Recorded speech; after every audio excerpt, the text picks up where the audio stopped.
First ever factory outlet Mukunda jewellery KPHB Kothapet Khammam Somajiguda Hanamkonda. నమస్తే అమ్మా. నమస్తే తల్లి. రథసప్తమి వచ్చేస్తోంది. అవునమ్మా. సో ఈ రథసప్తమి రోజు మనం ఏం చేయాలి? సూర్యుడు ఆరోగ్యాన్ని ఇస్తాడు కదా. మనం ఆ రోజు సంవత్సరం అంతా సరిపోయేలా ఆరోగ్యాన్ని, విటమిన్ డిని మనం పెట్టుకోవాలంటే ఎలా సద్వినియోగం చేసుకోవాలి? ఆరోగ్యం భాస్కరాది చేత అన్నారు. ఆరోగ్యం సూర్యుడి వల్లే వస్తుందమ్మా. ఎందుకంటే ఎండలో ఉన్నట్టయితే మీరు అన్నట్టు విటమిన్ డి రావడమే కాదు, సూక్ష్మ క్రిములు చనిపోవడమే కాదు, ఎటువంటి వ్యాధి సంబంధించిన లక్షణాలు ఉన్నా పోతాయి.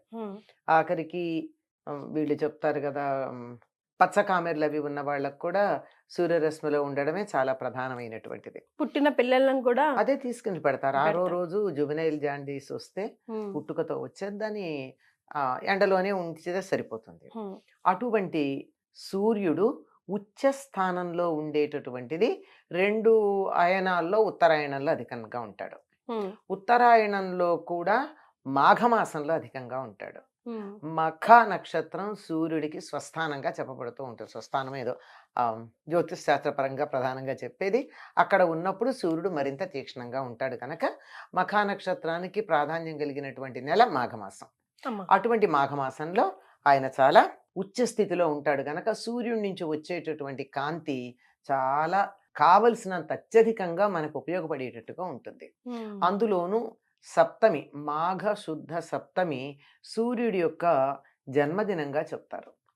ఎవ్వరికైనా తమ జన్మదినం నాడు వాళ్ళని గనక మనం అభినందిస్తే సంతోషించరా?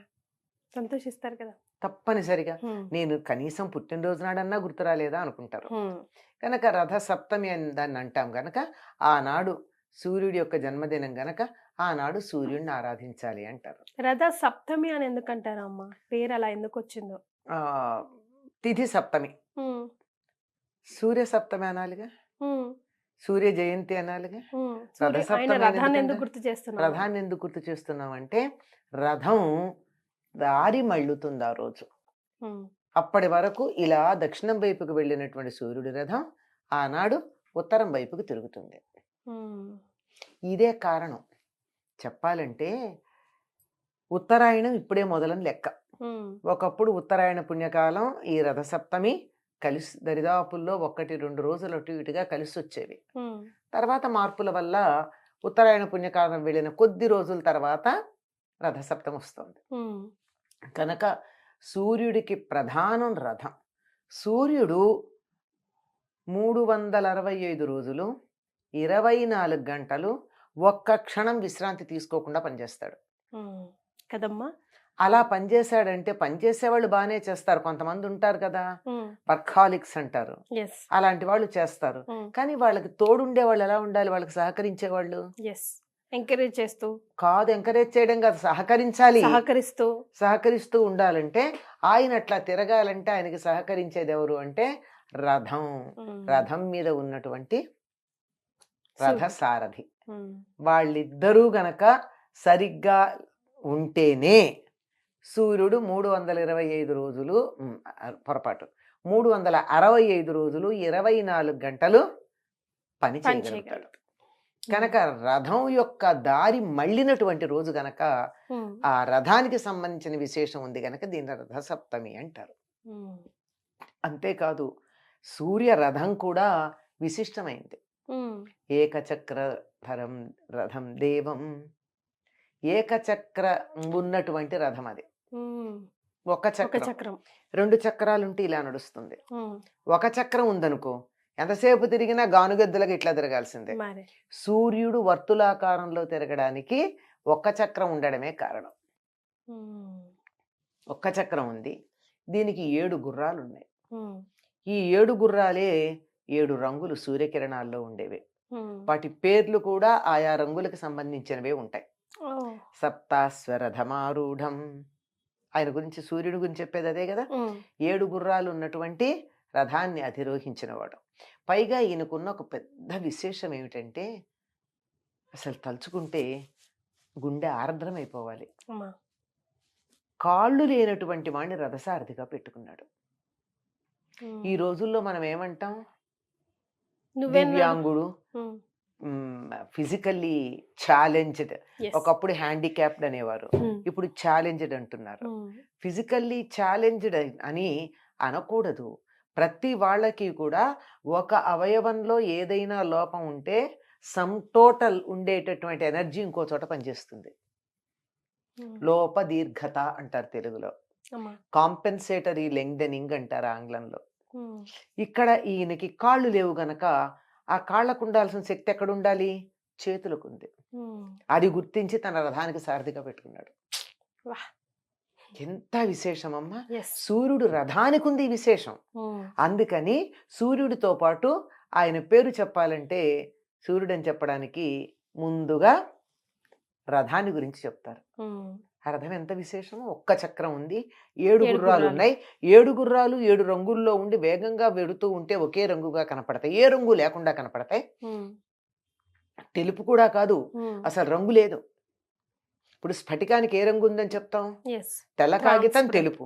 స్ఫటికము వజ్రము రంగు ఏం లేవు వాటికి, ట్రాన్స్పరెంట్ గా ఉంటాయి. ఆ రంగు సూర్యరశ్మి కూడా అలా ఉంటుంది. ఈ 7 రంగుల యొక్క సమ్మేళనం వల్ల రంగు లేనటువంటి స్థితికి ప్రదర్శిస్తూ ఉంటాడు. మరి రథానికి ఇంత ప్రాధాన్యం ఉంది కదా. ఇంకొక్కటి బాగా గుర్తుంచుకోవాల్సిన, సనాతన ధర్మంలో, మన దేశంలో, మన సంప్రదాయంలో ఋషులు చెప్పినటువంటి ప్రకారం అసలు అంగవైకల్యం అన్నది ఒక లెక్కే కాదు. ఒకటి లేకపోతే రెండోది పనిచేస్తుంది, దాన్ని ఉపయోగించుకుందాం. లేని దాని గురించి ఆడవడం దేనికి?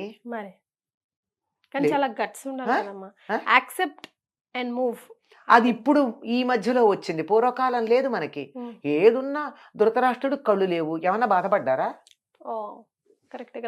ఏం లేదు, దేనికే లేదు. ఒకటి లేకపోతే ఒకటి ఉంది కదా. బుద్ధి లేకపోతే బాధపడాలి గాని ఇంకేం లేకపోయినా బాధపడక్కర్లా కదా. అంచేత ఎంత అసలు సూర్యుడు రథానికి సారథిగా చేసుకున్నాడంటే ఊరువుల దగ్గర నుంచి లేదు, మొండమే ఉంది ఈ పైన. దానివల్ల ఆ శక్తి చేతులకు ఎక్కువ ఉంది. చూడండి, వినపడని వాళ్ళు కంటి చూపుతో గమనిస్తారు అవతల వాళ్ళు ఏం మాట్లాడుతున్నారు. అవునమ్మా.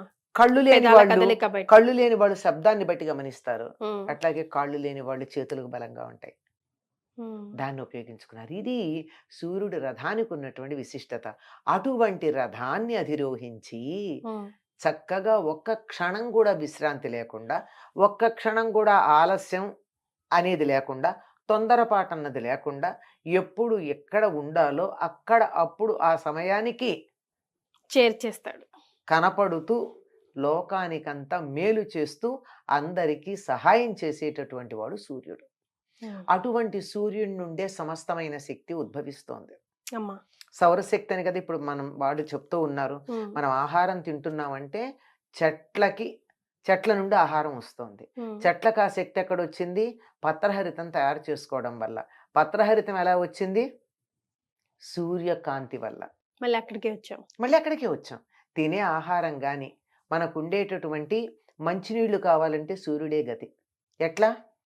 బురద నీళ్ళని, సముద్రంలో ఉన్న ఉప్పు నీళ్ళని వేసవి కాలంలో ఆవిరి చేసి తీసుకుని వెళ్ళి స్వచ్ఛమైన నీళ్లు మాత్రమే మనకి వర్షాకాలంలో ఇస్తాడు.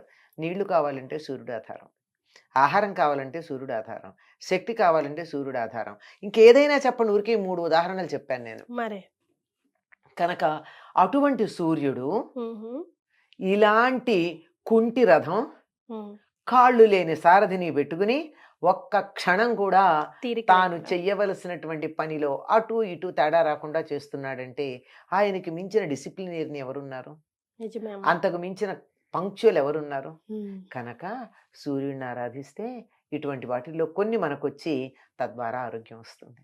ఎలా ఆరాధించాలమ్మా ఆ రోజు? అంటే సూర్యోదయం పెనివిటే లేచేసి తులసి కోట దగ్గర కుండతో అలా చెప్తారు కదా, అది చెప్పండి. అంటే సాధారణంగా మన సంప్రదాయంలో అన్ని కూడా ఆవుకు సంబంధించిన దానికే ప్రాధాన్యం ఉన్నాయమ్మా. మనకి గొబ్బిళ్ళు పెడతాం కదా సంక్రాంతికి, ఆ గొబ్బిళ్ళని పిడకలుగా కొడితే ఆ పిడకలు తెచ్చి అక్కడ దాలిగా రాజేసి తులసి కోట దగ్గర దాని మీద గిన్నె పెట్టి ఆ గిన్నెలో ఆవు పాలు పోసి ఆ గిన్నెను కూడా శుభ్రం చేసి దాన్ని పూజిస్తాం. దాని చుట్టూతా గంధము కుంకుమ మట్టి, మనం ఇత్తడి పాత్ర లేకపోతే మట్టి పాత్ర గతి లేక మట్టి పాత్ర వాడతాం. దాన్ని పెట్టి దాన్ని చక్కగా పసుపు అది పెట్టి అదే గంధము కుంకుమ పెట్టి ఉమ్, దాన్ని పూజించి అందులో పాలు పోసి ఉమ్, ఆవు పాలు ఉమ్, ఆవు పాలు పొంగుతూ ఉంటే అందులో బియ్యం నేతితో తడిపిన బియ్యం వేసి ఓకే. అంటే బియ్యం మనకు ఈ రోజుల్లో మార్కెట్లోంచి తెచ్చుకుంటే కడగాల్సి ఉంటాం తప్పదు. ఎస్. కడిగిన తర్వాత అయినా సరే దాన్ని నేతితో ఇట్లా అని అలా నేతితో ఆ బియ్యాన్ని అందులో వేసి అంటే పాలు పొంగాక వేయాలి. ఉమ్, వేసి బాగా ఉడికిన తర్వాత అందులో బెల్లం వేసి సూర్యుడికి నైవేద్యం చేయాలి. ఉమ్. ఇందులో జీడిపప్పులు ఇట్లాంటివి ఏం వెయ్యరమ్మా? వెయ్యరు. ఓకే. అసలు సూర్యుడికి మెత్తగా పరమాన్నమే పెడతారు. ఉమ్, ఎందుకంటే ఆయనకు పళ్ళు లేవు. అవునంట. పళ్ళు లేవు గనక నవల్లేడు. ఉమ్, అందుకని మెత్తగా ఉండి ఆ పరమాన్నం ఆయనకి నైవేద్యం పెడతాం. జీడిపప్పు వేస్తే బాదం పప్పు వేస్తే కొరకలేడు. కొరకాలి కదా పాపం. ఓ, ఆయనకు పళ్ళు లేవు కదా, నిజమే. అందుకే జీడిపప్పులు అట్లాంటివి వెయ్యరు. ఉమ్, ఇవన్నీ యాలక్కాయలు మాత్రం దంచి వేస్తే వేయొచ్చు. దీన్ని ఏం చేస్తారంటే ఉడికిన తర్వాత ఉమ్. చిక్కుడాకులతో రథం చేసి పెడతారు. చిక్కుడు ఆకులతో. చిక్కుడుకాయలు ఉమ్, చిక్కుడుకాయలు అంటే 2 చిక్కుడుకాయలు తీసుకుని ఉమ్, ఇటు ఇటు పుల్లలు గుచ్చితే ఉమ్, ఒకటి అవుతాయి. అట్లాంటివి 7 తయారు చేసి ఒకదాని మీద ఒకటి పెడతారు. అన్ని 7 సంఖ్య కదా ఉమ్. సూర్యుడికి సంబంధం. సప్తమి నాడు అమ్మా. 7 గుర్రాలు ఉమ్, ఇవన్నీ కూడా ఉమ్. 7 సంఖ్య ఆయనకి ప్రధానం. ఆ గుర్రానికి కూడా 7 ఒకదాని మీద ఒకటి పెట్టి దాని మీద చిక్కుడాకులు పెట్టి ఈ పరమాన్నం చిక్కుడాకుల్లో పెట్టి నైవేద్యం పెడతారు. ఓ, ఓకే. సో రథం మీద ఆయన కూర్చున్నట్టు ఆయనకు మనం నైవేద్యం నైవేద్యం సమర్పిస్తున్నాం. చిక్కుడాకులతో పెట్టాలి. ఉమ్, ఈ చిక్కుడాకులు అంటే 3 ఆకులు కలిసి ఉంటాయి కదా. అమ్మా. ఈ చిక్కుడుకాయల రథం ఏమిటో ఈ చిక్కుడాకుల్లో పెట్టడం ఏమిటో ఇది మాత్రం దీనికి ప్రత్యేకమైనటువంటి ఎక్స్ప్లెనేషన్ లేదమ్మా? విషయం ఏమీ లేదు, కానీ సంప్రదాయంగా వస్తోంది. ఉమ్, ఈ చిక్కుడుకాయలకి చిక్కుడు పాదుకి సూర్యుడికి ఏమో సంబంధం ఉందనుకుంటా. ఉమ్, అది ఆయుర్వేద వైద్యులు చెప్పాలి.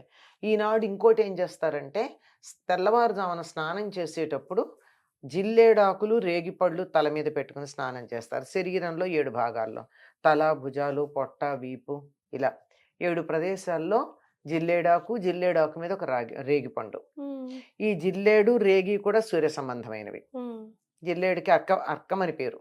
అమ్మా. ఆ అదే అంటే సూర్యశక్తిని నేరుగా గ్రహించగలిగింది జిల్లేడు. అదే మనం భోగి పళ్ళు కూడా అందుకే పోసుకుంటాం కదా. భోగి పళ్ళల్లో కూడా రేగిపళ్ళు. ఉండేది సూర్యశక్తిని గ్రహిస్తాయి గనక అవి ఉమ్, పెట్టి స్నానం చేస్తారు. ఈ రోజు ఎందుకో మరి ఈ చిక్కుడుకాయల రథము చిక్కుడాకుల నైవేద్యం పెట్టడం ఉంది. ఇంకొకటి ఏం చేస్తారంటే ఈనాడు దేంతో తరిగిన కూర తినరు, కత్తి వాడరు. ఓహో. దానికి కూడా కారణం లేదు, తెలియదు. ఉమ్, ఆ రోజు చిక్కుడుకాయలు అయితే గోరుతో ఒలిచి తీసుకుంటారు కదా. ఈ ఉమ్, రోజు తప్పనిసరిగా చిక్కుడుకాయ కూర తినాలి గనక కత్తితో తరిగింది తినకూడదని చెప్పారని నేను అనుకుంటున్నా. ఓకే.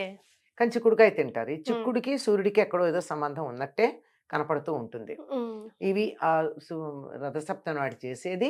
పైగా సూర్యుడికి ఎరుపు రంగు చాలా ఇష్టం గనక ఉమ్, ఎర్రని పూలు, తర్వాత ఎర్రచందనం వాడతారు. ఉమ్, మనం మామూలుగా దేవుడికి ఏం వాడతాం? మామూలు హరిచందనం వాడతాం, ఉమ్, పచ్చగా ఉండేది. ఉమ్. కానీ సూర్యుడికి మాత్రం ఎర్రచందనం వాడతారు. ఆయనకి రెడ్ ఇష్టమని. ఆ, ఓకే. ఆయన చందనం కూడా ఎర్రచందనం వేడి కదా. ఉమ్, అదే అది ఇలా. చేస్తారు. సాధారణంగా ఇలా చేసుకుంటారమ్మా. తెలుగు వాళ్ళు చేసుకునే పద్ధతి ఇది. ఒక్కొక్క ప్రాంతం వాళ్ళు ఒక్కొక్క రకంగా చేసుకుంటారు. రైట్. సో ఇదన్నమాట రథ సప్తమి విశేషాలు. ఇలా గనక చేసుకున్నట్టయితే చాలా ఆరోగ్యకరంగా ఉంటుంది అని చెప్తారు. ఆరోగ్యప్రదంగా ఉంటుందని చెప్తారు. చాలా సంతోషం అమ్మా. ధన్యవాదాలు. నమస్తే.